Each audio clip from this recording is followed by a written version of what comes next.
आजकल आप लोगों ने देखा होगा उन इंसानों की उम्र जिनकी उम्र 40 साल से नीचे है, उनमें स्ट्रोक या ब्रेन हेमरेज या कार्डियोवैस्कुलर एक्सीडेंट ज्यादा पाए जाते हैं।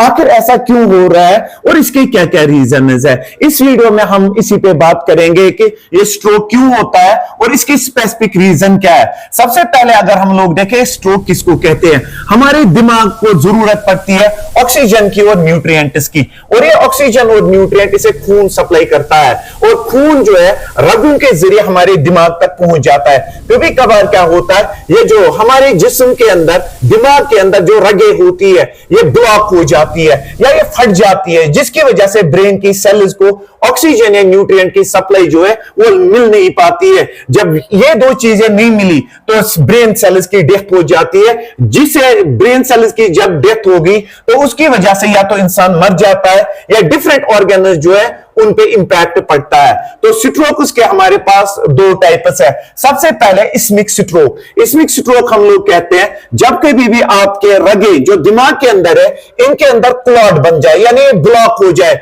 जिसकी वजह से ब्रेन के अंदर ब्लड की सप्लाई जो है वो स्टॉप होती है। इसके दो टाइप्स है इस्मिक स्ट्रोक के। पहला वाला है थ्रोम्बोएटिक स्ट्रोक। इसमें क्या होता है, ब्रेन के अंदर ही, ब्रेन के रगों के अंदर ही क्लॉट बनता है और क्लॉट बनने के बाद खून की सप्लाई जो है वो स्टॉप होती है। दूसरा है एम्बोलिक स्ट्रोक। एम्बोलिक स्ट्रोक हम लोग कहते हैं जिसम के किसी और हिस्से में क्लॉट बनता है और वो खून के जरिए दिमाग तक पहुंचता है और दिमाग के अंदर ब्लड वेसल उसको ब्लॉक कर देता है और इस्मिक स्ट्रोक करवाता है। दूसरा स्ट्रोक जिसे हम लोग कॉमनली ब्रेन हेमोरेज या हेमोरेजिक स्ट्रोक कहते हैं, ये दुनिया में 13 to 20% लोगों में पाया जाता है। इसमें जो ब्लड वेसल है यानी जो रग है वो रप्चर हो जाती है, फट जाती है। फटने के साथ ही जो है खून दिमाग के अंदर पहुंच जाता है और दिमाग के सेलों को जो ऑक्सीजन या न्यूट्रिएंट की कमी हो जाती है, उसकी वजह से ब्रेन की सेल्स की डेथ होती है, जिसे हम लोग हेमोरेजिक स्ट्रोक कहते हैं। अब हमें कैसे पता चलेगा कि एक इंसान को स्ट्रोक हुआ है? उसको फेस ड्रूपिंग हो जाती है यानी जो उसका चेहरा एक साइड में हो जाता है,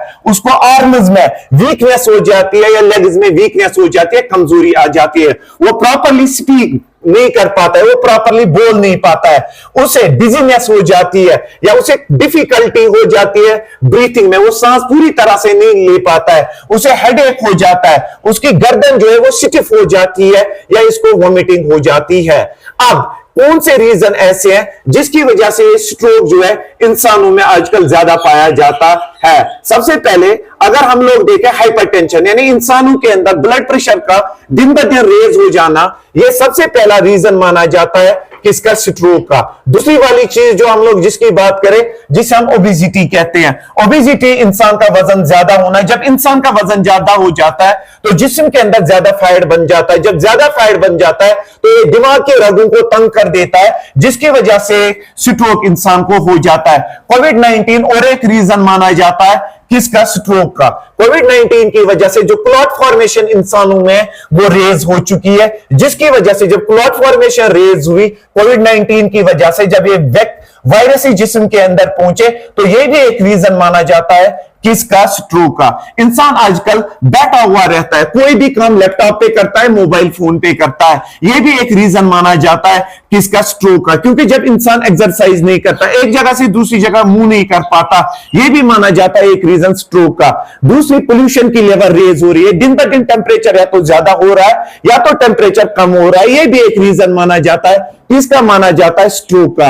अब इस स्ट्रोक से कैसे बचे? कंटिन्यूअसली ब्लड प्रेशर को मॉनिटर करें, जब भी सिर दर्द होता है तो ब्लड प्रेशर चेक करवाएं, अपने आप का ब्लड प्रेशर जो है वो चेक करवाएं। एक्सरसाइज कंटिन्यूअसली करें, प्रोसेस्ड फूड्स यानी चिप्स का या साल्टेड फूड्स का कम से कम इस्तेमाल करें। अगर आप लोगों को ये वीडियो पसंद आया हो तो वीडियो को और चैनल को लाइक, सब्सक्राइब, शेयर करना ना भूलें। शुक्रिया।